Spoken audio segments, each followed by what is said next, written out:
web amigos! No vídeo de hoje eu tô gravando com o auxílio do microfone do fone de ouvido e também em um outro lugar que pode ser que tenha eco.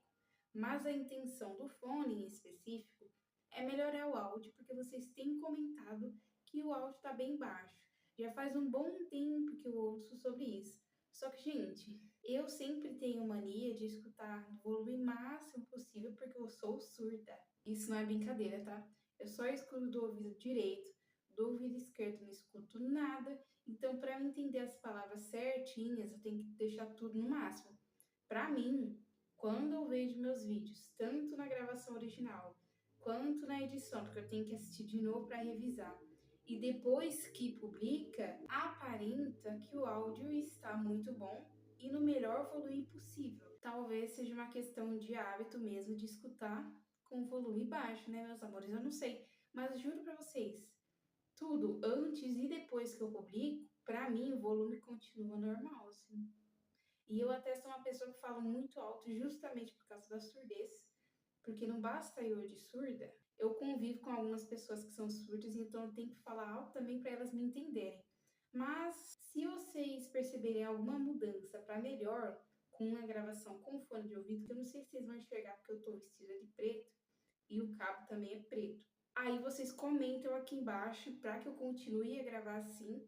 E se o ambiente que eu estou gravando, que não é mais no quarto, pelo menos nesse vídeo, se ele estiver bom, vocês também avisam. Se não estiver, avisam aqui. Dito isso, bem-vindos para o vídeo de e-book haul do mês de maio.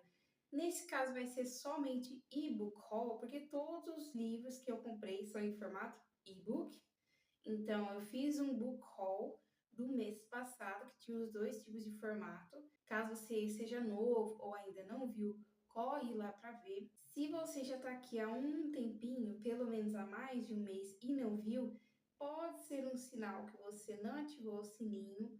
E lembre-se de ativar com a opção todas as notificações, porque se for a personalizada, no fim significa que você não vai receber nada, meu amor. Nesse mês eu acabei comprando 2 e-books por causa da Book Friday. Apesar de que eu fiz aquele vídeo falando sobre as polêmicas do Kindle, eu ainda não decidi o que eu faço em relação a isso, porque se eu decidir parar de usar o Kindle, eu faço o quê da vida assim? Tipo, como é que eu faço para ler e-books de outra forma? Porque vocês sabem que eu não sou uma pessoa que apoia pirataria. Então, por enquanto, eu ainda estou consumindo, no caso de comprar mesmo, mas não foi só porque, estava na promoção. Eu preciso fazer alguns vídeos específicos que exigem que eu estude algumas coisas. Então, eu preciso consumir. Gente, é basicamente assim que o comércio funciona. O comércio ele te induz a consumir algumas coisas para que você possa fazer outras ou consumir outras. E nesse caso, como eu preciso gravar um vídeo para vocês aqui que é específico e é um vídeo bastante informativo, eu não posso fazer o vídeo de fato sem saber nada, não é mesmo? E uma das formas de estudar é consumindo e-book de um autor específico, porque o vídeo vai ser sobre essa pessoa. E eu acho que não condiz eu falar só sobre a vida dessa pessoa sem ter consumido nada dela, sem conhecer o trabalho do autor, sabe? É claro que eu posso fazer pesquisas e a partir dessas pesquisas falar para vocês, só que eu acho que é mais interessante e mais importante, até pelo fato de que eu vou poder falar então com as minhas palavras, que eu consuma a obra, que eu conheça o jeito que esse autor trabalhou. Por isso, eu decidi comprar alguns e-books. Eu tinha em mente de comprar 2, mas na Book Friday, por causa dos cupons que eu fui usando, eu comprei um só e depois não valia a pena, de acordo com as minhas contas, o tanto, né, que eu podia gastar. Eu sempre estipulo um limite de cash, porque nem era para comprar nada. Vocês já sabem essa história, caso vocês são inscritos há mais tempo. Por enquanto, o que eu consegui comprar foi A Civilização do Espetáculo. Esse e-book aqui, que eu acho que é um ensaio, eu acho que é nesse gênero textual que ele se encaixa, porque é um texto que vai ser crítico sobre algum assunto da sociedade, e no caso aqui ele vai criticar a forma como o entretenimento está acontecendo. E o livro é de 2013, mas engraçado porque ele está sendo bem atemporal, não que ele tenha sido de muito tempo atrás, né, pouco mais de 10 anos, só que ele está encaixando muito com o ano atual, porque está sendo muito discutido, que é um dos tópicos que também vai ser abordado, já que ele é escritor, sobre o jeito como o livro está sendo um objeto de entretenimento, está tendo também um movimento anti-intelectualismo, no sentido de as pessoas estão falando que o livro agora ele tem que ser só uma coisa banal e fútil, vamos dizer assim, para entretenimento e que não deve ser mais uma coisa para ensinar lições para gente, por exemplo. Dá para entender bem que geralmente os clássicos eles têm essa carga de que eles estão ali para ensinar lições para nós seres humanos, para a gente aprender com eles. E tá rolando muito um movimento anticlássico, um movimento anti-intelectual no sentido de, ai, você não precisa procurar por aprender, só procure por se entreter. E eu acho que deve ter as duas coisas, e está sendo uma discussão bastante interessante que está acontecendo em todas as book redes. E esse livro com certeza vai abordar bastante desse assunto, pelo que fala na própria sinopse que está disponibilizada no site da Amazon. Mas eu também acho, de acordo com o título, que ele vai tratar de outras situações, tipo coisas que estão virando entretenimento, mas que nesse caso não devem ser. No caso do livro, ele deve ser as duas coisas, é a minha opinião, é o que eu falei. O livro, ele deve ser uma coisa divertida também, porque senão as pessoas não vão mais querer. Esse hábito um dia vai morrer, gente. Se livro não for uma coisa divertida. Só que existem coisas que não devem ser coisa para render humor. Não deve ser coisa para ser divertida. São momentos e momentos. Existem certas situações que devem ser sérias e devem ser levadas como tal, mas tem muita gente levando a brincadeira. Eu vou citar um exemplo que aconteceu esses dias e ainda está acontecendo, mas uma figura específica que eu vou citar que já foi a Virgínia comparecendo à CPI das Bets. Gente, não só ela, tá? Mas os senadores também tentaram fazer um grande mousse da CPI das Bets com o depoimento da Virgínia, que eu achei até esquisito de ela ter sido convidada a comparecer como testemunha e não como acusada. Me desculpa, mas, gente, ela é uma das pessoas que mais fez propaganda, tá entendendo? Como que ela vai ser testemunha? Mas eles fizeram uma cobertura midiática que foi bem proposital, vamos falar a verdade.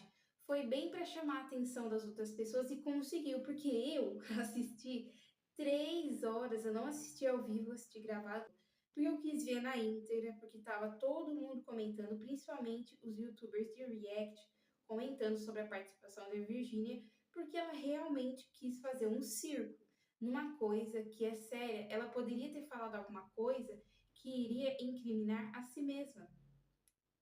Tá entendendo o perigo disso? E ela decidiu correr esse risco e ela tem culpa sim, todo mundo sabe disso, né? Não é preciso explicar muito. Todo mundo que tem acesso à internet, e eu imagino que você, por exemplo, porque você não tá me assistindo por uma pedra, sabe disso. Enfim, eu resolvi assistir na íntegra, mas, gente, a TV Senado, né, a galera ali que produz conteúdo e depois vai. É que tem outras emissoras e veículos de informação que compram o direito para transmitir também, né? Mas, em geral, ninguém assiste o Senado todo dia.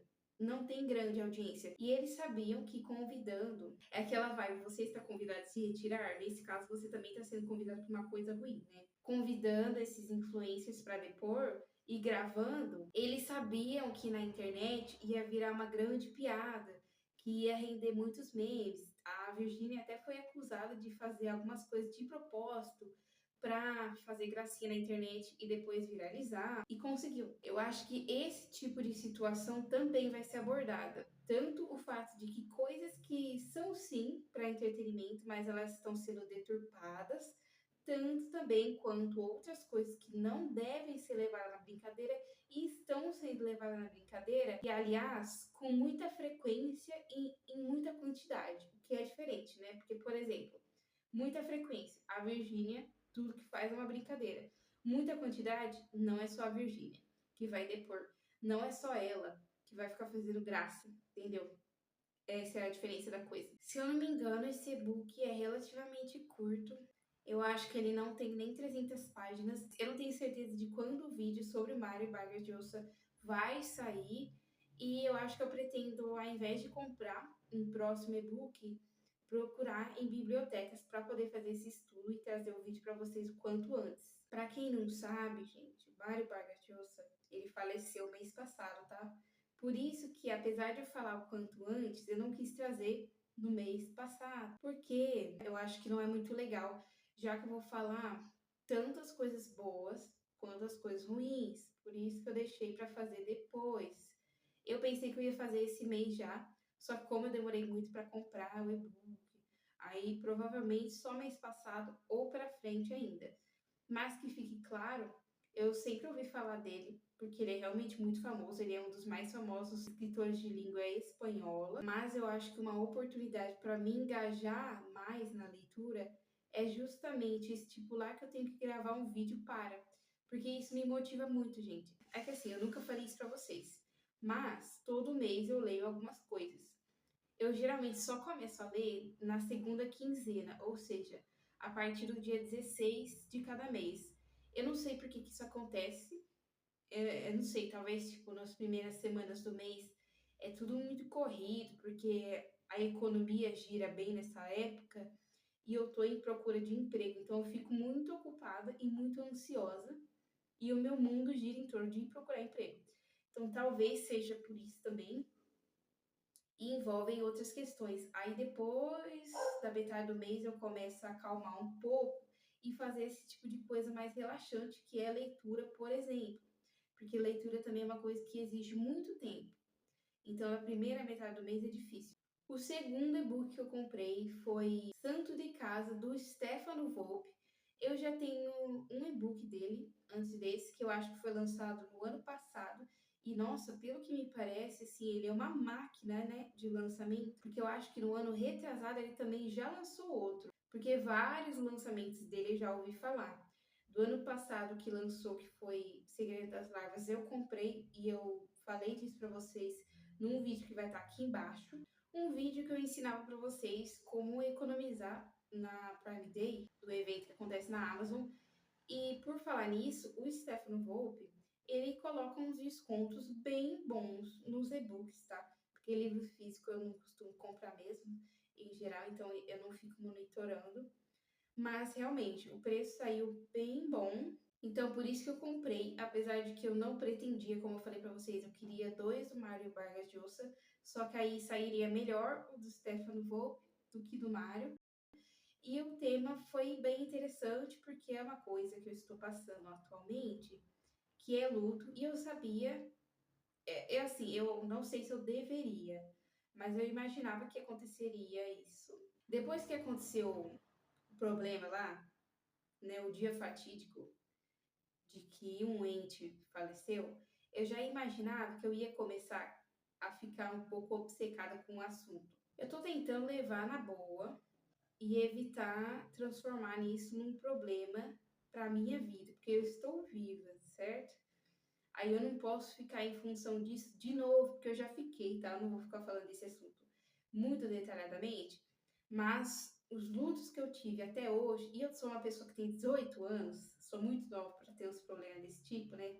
Mas aconteceu, não posso fingir que não aconteceu agora. Os três lutos foram patológicos, e eu não quero que aconteça isso de novo. Patológico, nesse sentido, é porque a pessoa não tem um luto normal, que um luto normal, por incrível que pareça, tem um prazo de 6 meses para terminar, porque existem aquelas fases do luto que você já deve ter escutado falar, e você passa por uma, segue para outra, passa por ela e por assim em diante. Isso tem um prazo. Se esse prazo é ultrapassado, pode ser considerado patológico, porque aí já é um sinal, não é certeza, de que você está desenvolvendo alguma outra doença psicológica em decorrência do luto. Por isso que eu tô falando que eu tô focada em me manter saudável nesse aspecto, porque eu não quero que aconteça isso de novo. Mas aqui eu falo que eu não sei se é a melhor das ideias ler esse livro, Porque, aparentemente, pelo que consta na sinopse, o livro vai começar no próprio enterro ou a organização dele pelos 3 filhos e a esposa do falecido, no caso a viúva. Mas aqui a gente vai ter uma pessoa que faleceu que não seria exatamente um ente querido, porque essa pessoa não era alguém bom. Então é isso que eu falo que pode não ser uma boa ideia, porque aqui a gente vai ter uma perspectiva diferente. A gente vai ter uma pessoa ruim falecendo e vai ter uma rememoração de como era essa pessoa em vida. Então vão ser abordados muitos temas que têm gatilhos, como por aí vai. Então eu não sei se é assim o ideal que eu leia agora. Mas por que que eu vou fazer isso? Primeiro, parar de pensar no assunto, eu não vou, nem que eu queira. Pelo menos por agora, né? Da última vez que eu li um livro desse assunto, que foi o primeiro até então, foi um livro que me ajudou. E ele não era um livro totalmente positivo, não, tá? Também era um livro em que o protagonista tinha um luto patológico, ficou dos 13 aos 26 anos por aí, que é quando o livro termina, nessa situação. Uma pessoa que nunca superou, uma pessoa que ficou presa na fase do luto que se chama culpa, que é quando a pessoa irracionalmente acha que foi ela que fez alguma coisa que acabou culminando para o falecimento do seu ente querido. O que não tem nada a ver, tá, gente? Mas é como se a pessoa pensasse que ela causou um efeito dominó, que é uma atitude pequenininha aqui, que conforme foi passando o tempo, foi juntando com aquilo e com aquela outra coisa, com mais isso, mais aquilo. E aí chegou no falecimento do tal. Só que não é assim que funciona, né, as coisas. É que é uma perspectiva enviesada do processo de luto que é natural. É normal a pessoa pensar assim, como eu falei, durante o tempo específico, mas que não é uma coisa real, é uma ilusão. Não se passa na nossa cabeça que não tem sentido, mas não tem. Eu acho que isso é uma coisa, uma conclusão que se pode chegar fazendo terapia, claro. Caso a pessoa já faça antes, aí isso vai ser um tópico abordado mesmo, mas quando a pessoa vê que tá num ponto que é essa coisa atravanca a sua vida, aí é importante procurar, caso a pessoa já não faça esse tratamento. Esse sim pode ser um processo em que a pessoa finalmente vai entender que essa linha de raciocínio não está certa, que isso não é um fato, que a pessoa não é culpada, porque de fato não é. No caso do luto que eu estou vivendo agora, eu já não tenho mais esses pensamentos, porque eu acho que também, né, com a experiência que eu tive, que foi avassaladora e bem difícil, eu acho que eu já entendi. Acho que eu já cheguei no nível de entender e eu espero que nunca mais aconteça. Agora não está acontecendo isso, mas pode ser que ainda aconteça, porque essa não é a primeira fase, eu acho. Eu anotei em algum lugar, porque justamente estou observando se eu estou bem, né? E também as pessoas à minha volta, estou olhando, prestando atenção, porque também, do mesmo jeito, existe uma pessoa que vai, mas e as pessoas que ficam? As pessoas que ficam, elas têm que continuar vivendo, mas elas precisam ser cuidadosas consigo mesmas também. Já é ruim alguém ter falecido, mas a vida das outras pessoas parar por causa disso só piora, não é mesmo? Bom, nem era para eu ter falado tanto desse assunto assim. Eu já tentei gravar esse vídeo antes, não deu muito certo, porque deu o mesmo resultado, né? Quando chegou nesse e-book, eu comecei a ter fluxo de consciência do assunto. Eu sempre tenho, né? Porque eu começo a falar da sinopse de um livro e eu vou relacionando com coisas. É que esse é o meu jeito de pensar mesmo. Eu sempre crio relações entre assuntos e fatos atuais, né? Entre atualidades. Do primeiro livro também falei um exemplo, né, da CPI das Bets, mas eu consegui evitar falar, porque como eu ainda vou fazer um vídeo específico, não posso entregar tudo agora o conteúdo para vocês. Porque, que nem eu falei, é um conteúdo que precisa de pesquisa. Não posso sair falando qualquer coisa na internet. Eu espero que vocês tenham gostado, apesar de tudo. Acho que eu já falei desse segundo assunto para vocês antes, Mas é que é difícil não falar, né? Como eu já comentei antes, eu já imaginava que esse assunto não ia sair da minha cabeça tão cedo. Por mais que eu não esteja em profundo sofrimento agora, que eu também não posso falar sobre amanhã, sobre semana que vem, eu não sei. Mas eu ainda tô pensando muito nisso. Fazer o quê, né? Difícil não falar. E lembrando, caso você tenha gostado desse vídeo, então você deixa o like. E sobre o microfone, sobre o cenário, mais especificamente em relação ao eco, porque na parede não tem muita coisa, né? Eu queria saber se vocês acham que está melhor assim ou se está pior, né? Porque de verdade, a parte do áudio eu não entendo, gente. Como que a pessoa que é surda escuta e as outras não? Eu sei que essa frase ficou contraditória, assim, mas já expliquei pra você a questão da minha surdez, né? E foi proposital, tá? Foi brincadeira. Por hoje é isso, mas amanhã eu já trago vídeo novo, então eu te vejo lá.